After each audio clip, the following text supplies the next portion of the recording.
There we go. I see the button now. Finally. It's going to take a few seconds. We seem to be live. My goodness, great googly moogly. It happened Hello. at last. Hello. How are you? How are you? How is everyone? Welcome to what has to be. Oh, good. My little phone just beeped up and said, "Hey, there's a LinkedIn Live happening you might be aware You of." should join Yes, it. thank you.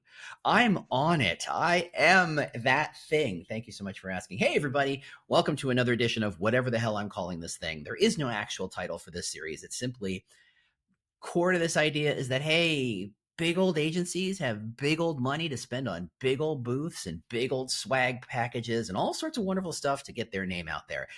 In-house companies, the people who do this work, they get invited to speak at these conferences. And then there's those of us, we independent specialist experts who kind of get caught in the middle. And so I thought, I know so many amazing specialist experts. Let's bring them all out and, shine some daylight on them to show everybody how great they are. Now, in full disclosure, Mike and I are not best friends yet. I said yet, but I respect his stance on glasses, as you can guess. He's obsessed with glasses. He sent me a headshot that literally A has lot, 5 just pairs of like glasses. Yeah. I think I Good have God. 19 or 20 pair. Unbelievable. Unbelievable. I buy 2 pair and think, oh, I'll switch them back and forth. And then I end up in a rut. I stick to the other one. Anyway, um, but the thing is, Mike and I have been connected for a while. We bump into each other at conferences. We do the small talk. We say hello. We don't know each other very well, except I know his content really well, and I love what he says on LinkedIn. So if you're not following Mike, go follow Mike on LinkedIn. That's what you do. Not now. You're watching on LinkedIn. Don't leave. No. You'll break it anyway. Given how it's all gerbils on hamster wheels at this point, yeah. So I asked Mike to come in and I said, Mike, if I gave you a microphone and you have a microphone, but gave you a space to say whatever you wanted to say, to set the stage on fire, to really just let it rip, what would you talk about? And he came up with this idea of virality is a curse. And I went, and I'm flashing back to my biotech days. I'm like, true. Oh, wait, no, he's talking about something very They different. I'm both are. presuming. Yeah, they both are pretty much. So I want to thank Mike for coming and showing up and being here and talking about some crazy stuff about virality and about content.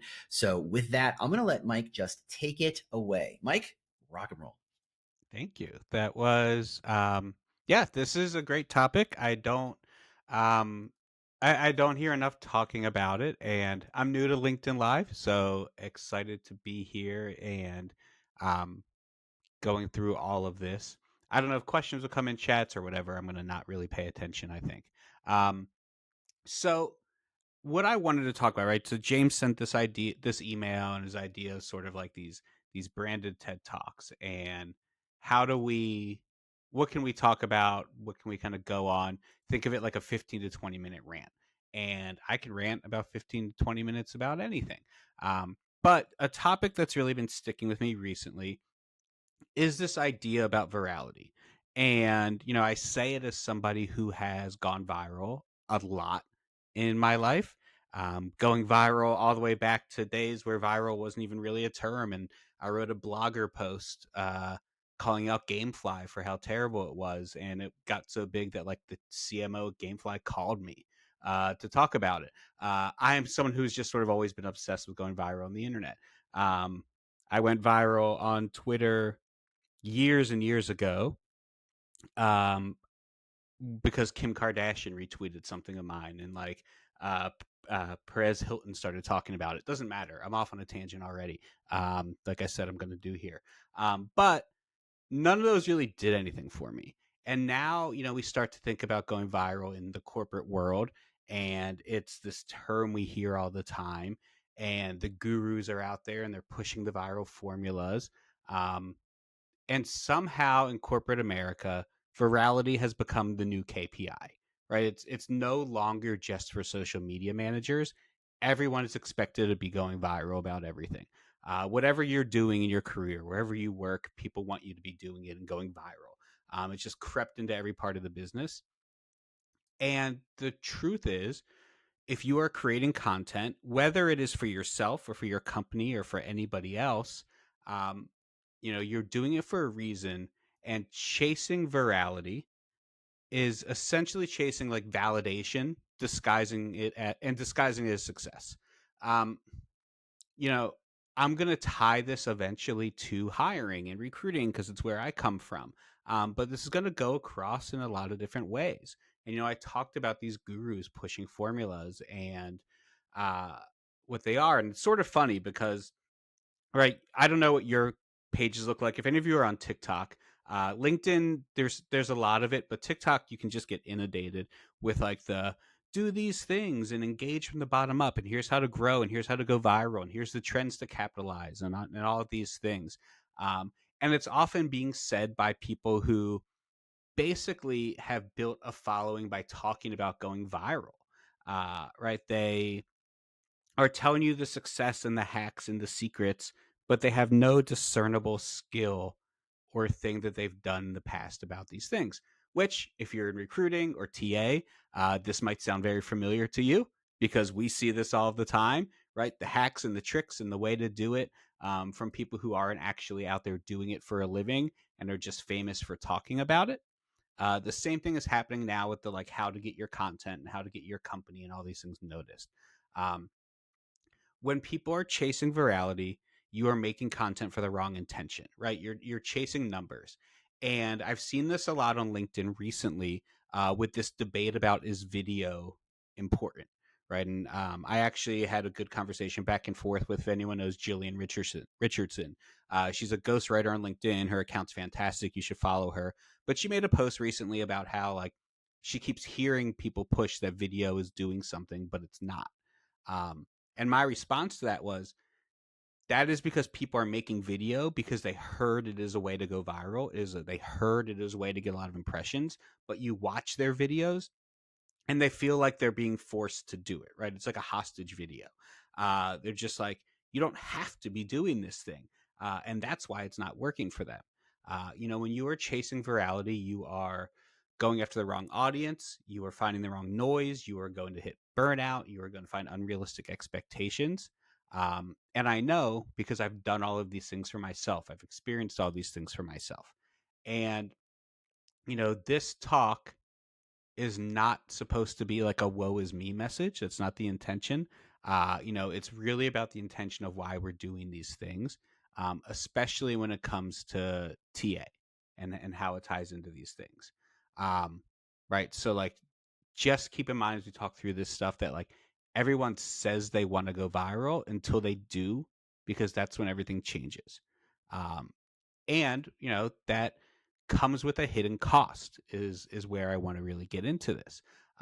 Right, the hidden cost of that shiny viral moment. You finally did it.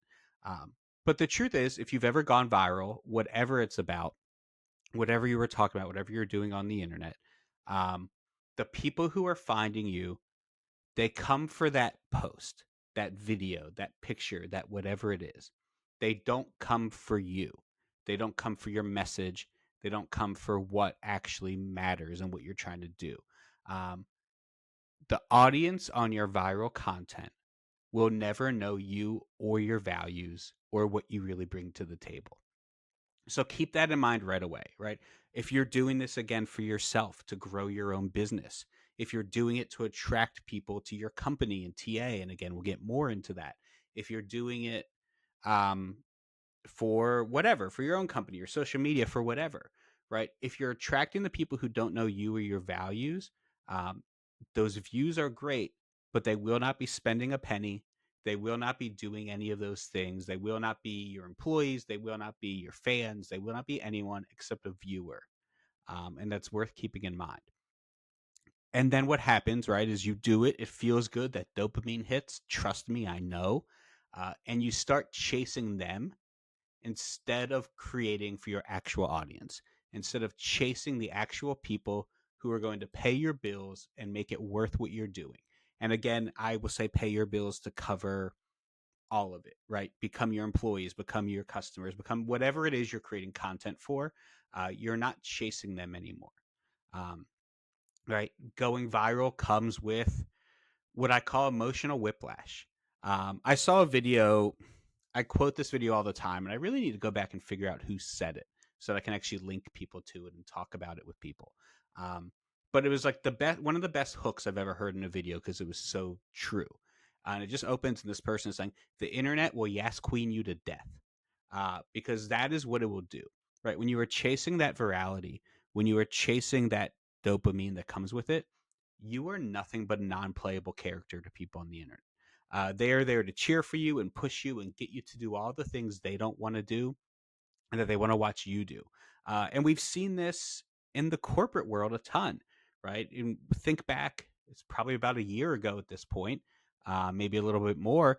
But if you remember Brittany Peach, right, who recorded her layoff video and went super mega viral doing it, and she leaned into that virality from it. And everybody in the comments was, "Oh, I would hire you. Oh, you should sue them. Right? You should do this. You're the best. Keep going. Keep talking your shit about these companies." Um, and 6 or 7 months later, she posted a video about how like she cannot get hired. She has essentially become like persona non grata in these tech companies. And right, all the comments again were there, just kind of like, I would hire you, screw those companies, whatever, right? But they weren't paying her bills. They weren't hiring her, right? They were just there cheering her as she sort of like chased this virality into what wound up really hurting her. Now she's found a job. She's much quieter. This isn't like an anti her thing, right? This is more anti the people who were continuing to push her down this way. The internet will continue to reward novelty and not consistency, and she was falling victim to that, and we see it all the time.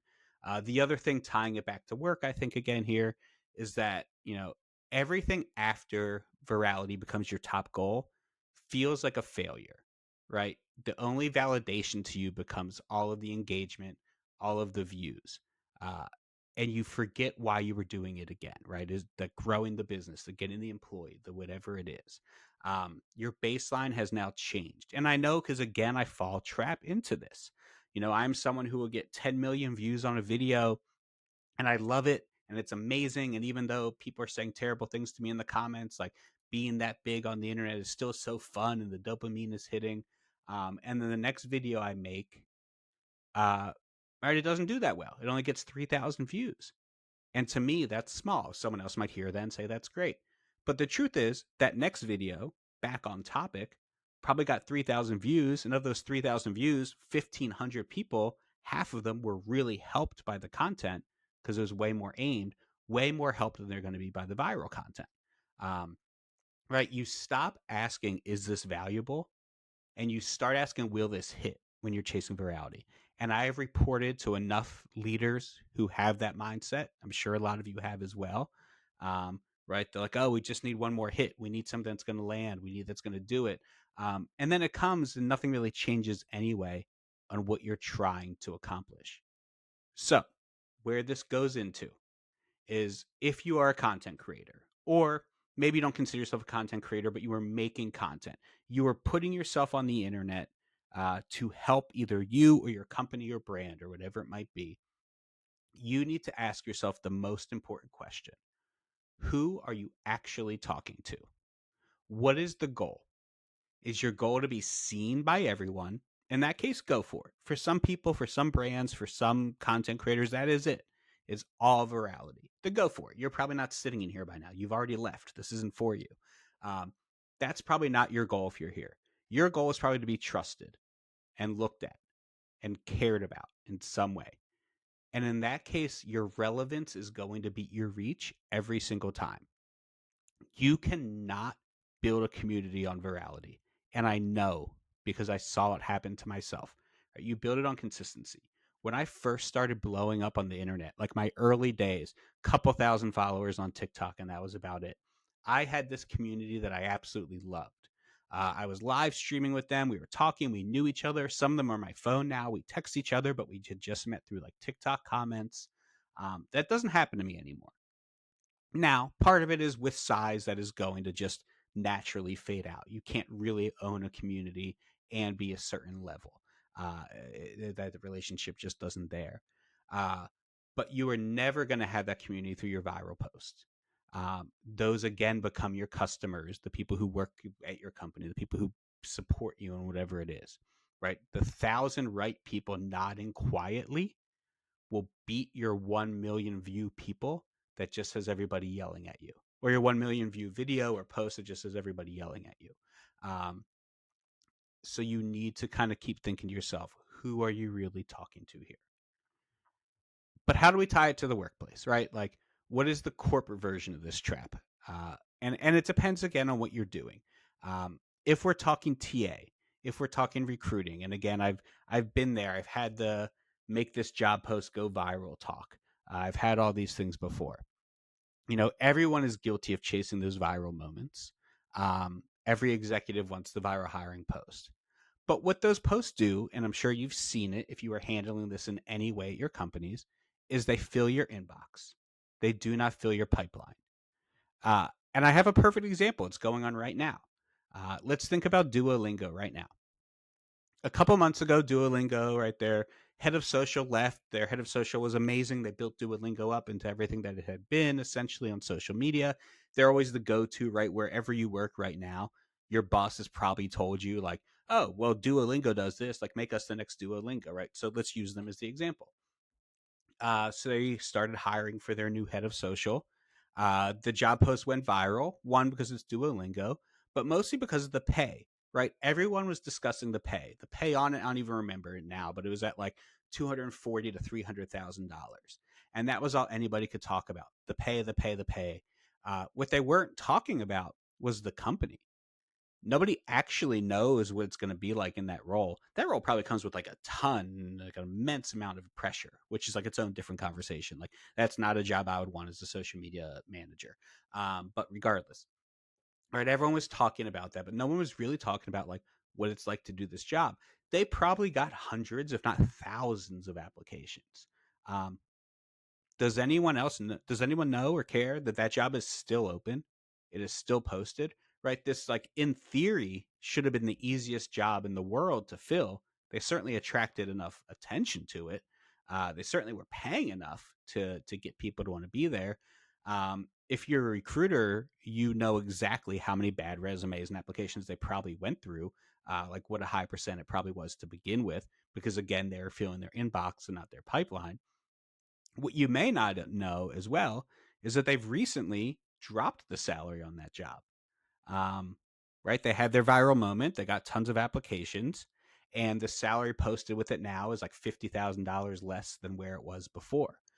I don't know enough about what's going on in Duolingo. I'm not here to like speculate on what or why or anything. But I think we probably know they didn't see any applications that felt like this is worth the person at this money that we really want. What they just did was fill their inbox. And eventually probably came to the realization they don't even actually need to be paying them that amount of money to get the person they want. Right? They attracted attention but not alignment because they were chasing virality with that. They absolutely were. Duolingo was never going to pay $300,000 to whoever they hired in this social media role. They created noise that the recruiters had to filter through. And if you are a recruiter watching this, you know exactly what that feels like. And that is what a lot of these executives are sort of chasing with these going viral moments. I promise you, I would tie this back, of course, to hiring. Um, right? People are building a brand in that way about what works online and not what it's actually like to be at the company, what they actually need. It's a performative culture, is what it is. So if you are in charge right now, and luckily, I think James is going to dig way more into this because we have one of the best in the world to talk about this stuff, right? But if you were doing things like hiring for optics instead of your outcomes, and you're only focused on what makes people look at us and how do we get all the attention, you're not doing this the right way. So there's an alternative, right? There's a counterbalance, uh, which is authenticity and consistency. You can have those things and still go viral, right? I talk all of the time when people talk to me about content or what I'm doing or anything else. Um, do I go viral? Yes. Do I chase some viral trends? Absolutely. But you will always see my core message tied into those things. And sometimes it goes viral and sometimes it doesn't. I will consistently be there doing those things.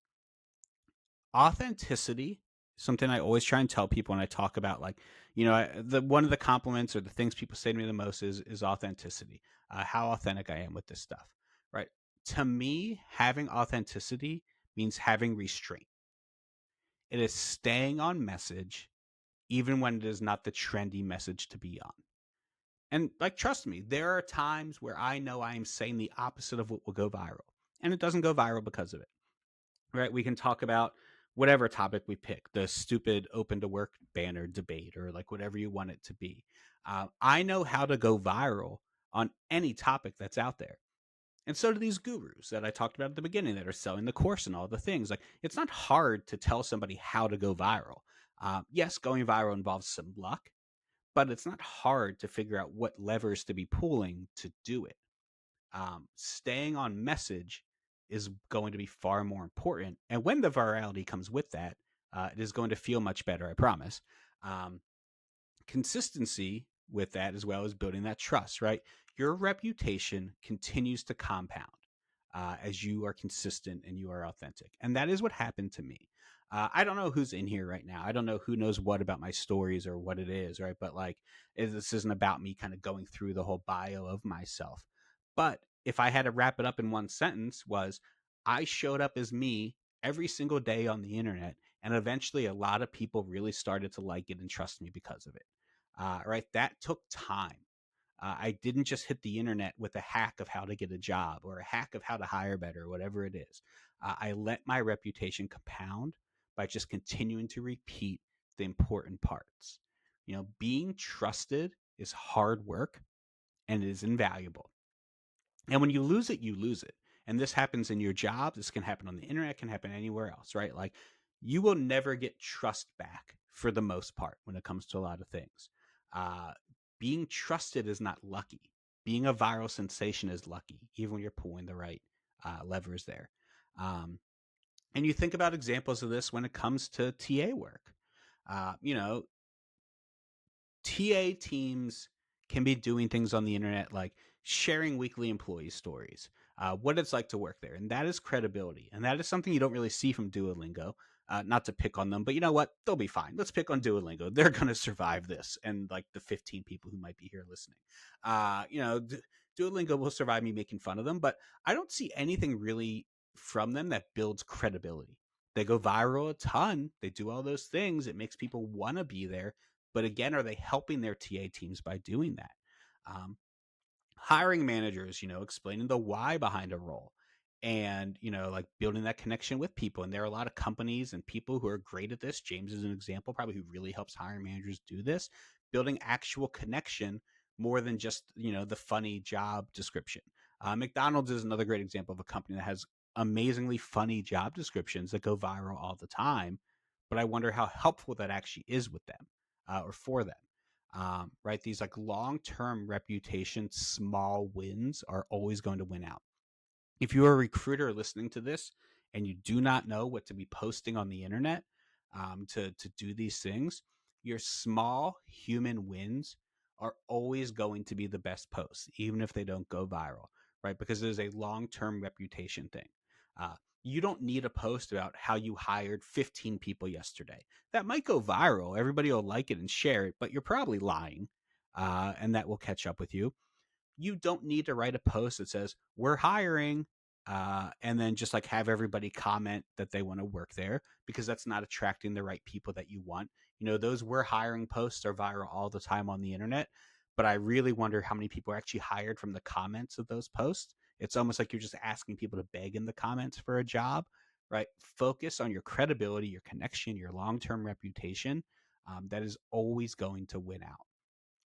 I think for myself, um, about all these things I talk about, right? Even as I talk through these things, I'm thinking about like my own career and things that I've done.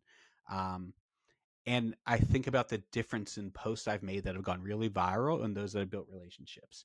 If you know me, if you follow me on social media, especially on LinkedIn, you've probably seen me go viral talking into a screwdriver, or wearing, I don't have any of this stuff around, or, talking into a cat pepper shaker, or with a parrot on my shoulder. And yeah, I do these silly things, but of course my message is still there.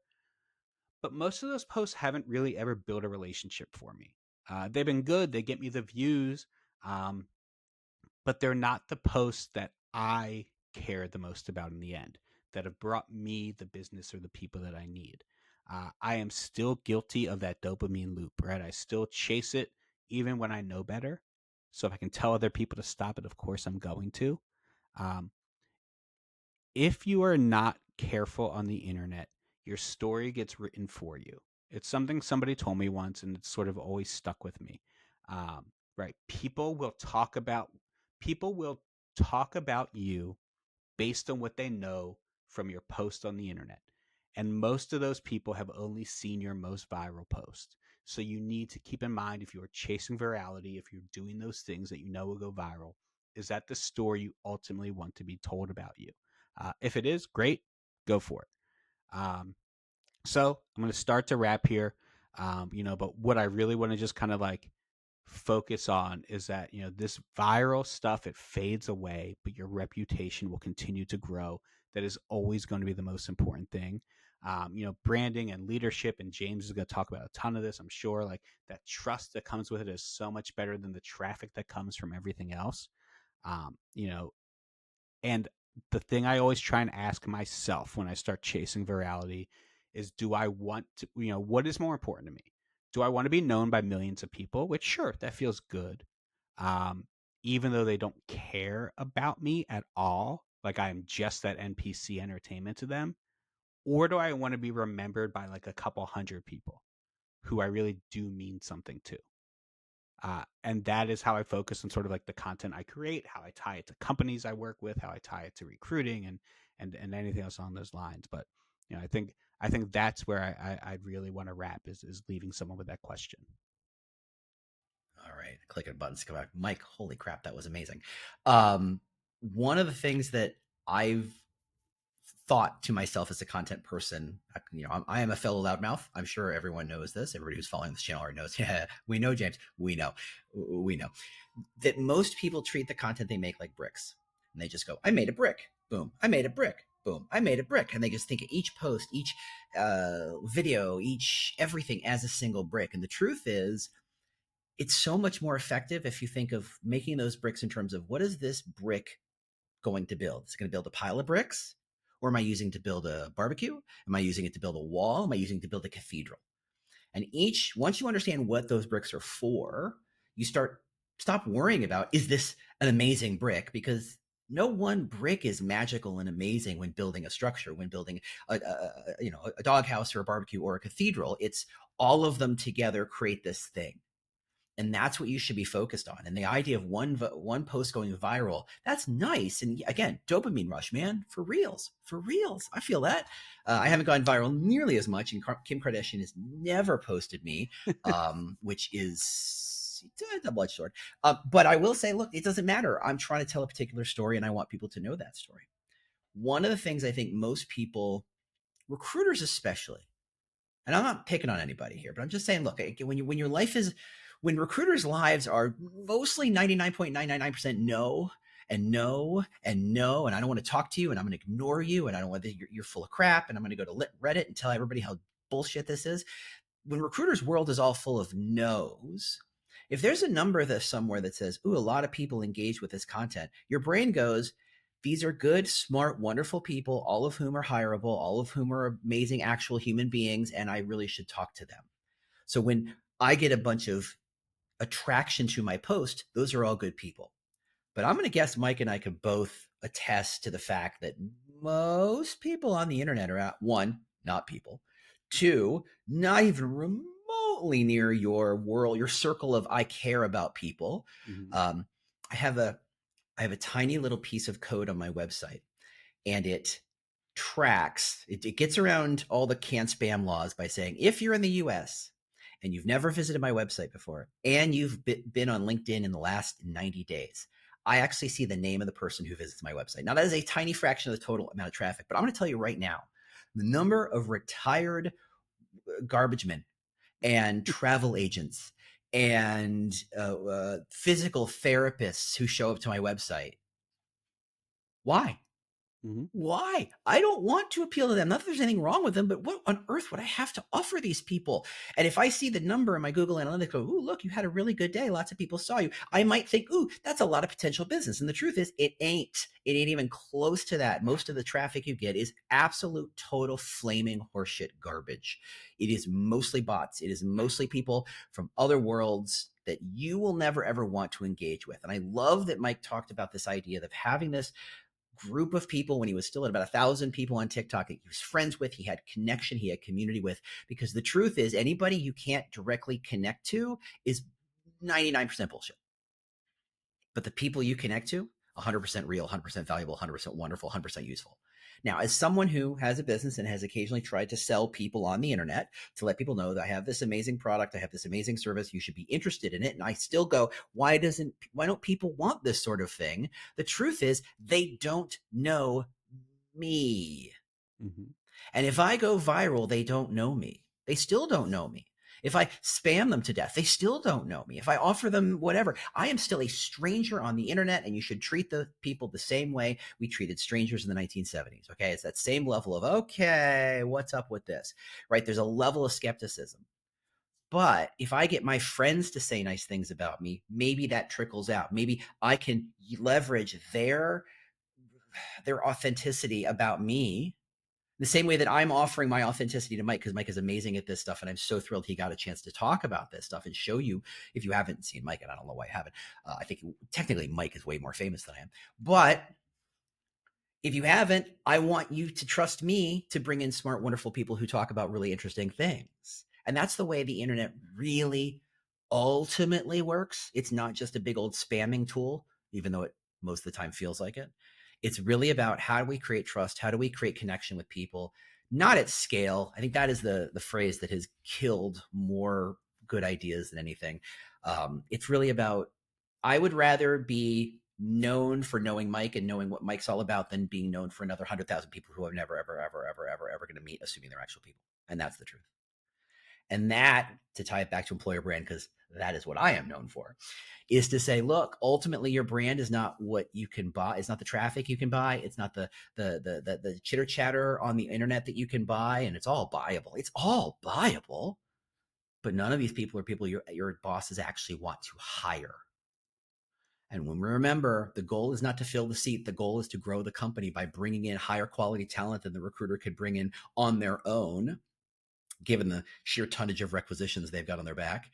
Our job is to kind of make it so that more people who are great quality go, oh, yeah, I've heard of that company. I'd like to learn more. Oh, I will respond to that recruiter's email. I will actually not ghost that. I will actually be a little more engaged. I'm giving the edge to the recruiter to do their amazing work.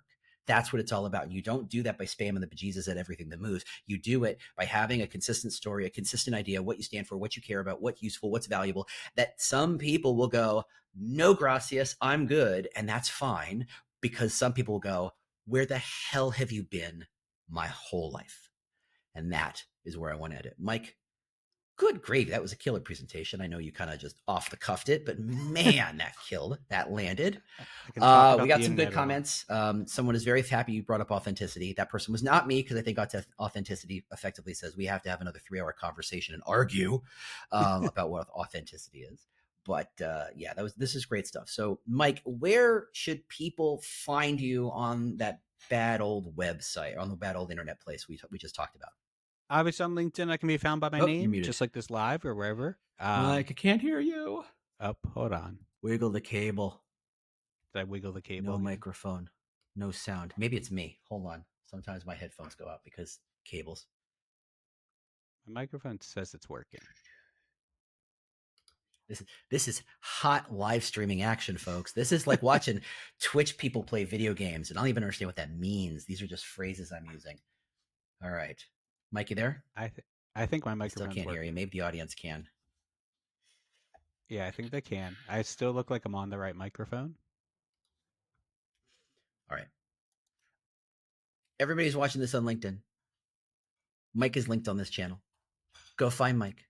Go find Mike. Be a good boy. Go find Mike. I'm treating you like puppies. Go find Mike. Go connect with him. let him know that you saw his work here on this little particular strange video or this particular LinkedIn live. If you're watching this on YouTube on the replay, I will absolutely put a link to Mike and Mike's LinkedIn. It's like a Dr. Zeus. Luke Lux likes lakes. Um, Ducks like lakes. Luke Luck likes. I'm now flashing back to my child being 6 months old. Uh, Thanks so much for being here, Mike. Even though I can't hear you, hopefully everybody else can. Thank Hopefully you. this is an headphone problem, not a microphone problem. Thank you for killing it. I appreciate you being here. Thanks everybody else for being here. We got a couple more coming down the pipe before the year closes. I hope this has been useful stuff to you. I'm not going to reveal secrets, but some of you might actually know. Anyway, thanks so much for watching. Thanks so much for being Thanks, here. everybody.